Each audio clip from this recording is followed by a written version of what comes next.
Heureux les persécutés pour la justice. Pour l'évangéliste Matthieu, pour ses lecteurs, ses auditeurs, la parole relative aux persécutés pour la justice avait valeur prophétique. Pour eux, cette affirmation du Seigneur anticipait la situation de l'Église telle qu'ils la vivaient à leur époque.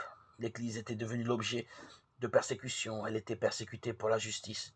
Dans le langage de l'Ancienne Alliance, la justice est l'expression de la fidélité à la Torah, de la fidélité à la parole de Dieu à laquelle les prophètes n'ont cessé de l'exhorter. Il s'agit de persévérer sur le chemin indiqué par Dieu, au centre duquel se trouve le décalogue. Le concept du Nouveau Testament qui correspond à celui de justice dans l'Ancien Testament est la foi. Celui qui a la foi est le juste qui suit les voies de Dieu. Psaume 1, Jérémie 17, 5, 8.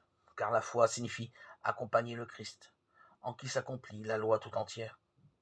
Par elle, nous nous unissons à la justice du Christ lui-même. Les hommes persécutés pour la justice sont ceux qui vivent de la justice divine, de la foi, parce que les hommes ne cessent d'aspirer à s'émanciper de la volonté de Dieu, pour ne suivre qu'eux-mêmes. La foi ne cessera d'apparaître comme contredisant le monde, c'est-à-dire les pouvoirs établis, du moment et de ce fait à toutes les périodes de l'histoire. On sera persécuté pour la justice.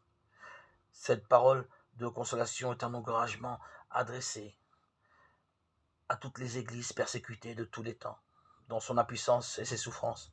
Elle sait qu'elle se situe là où advient le royaume de Dieu.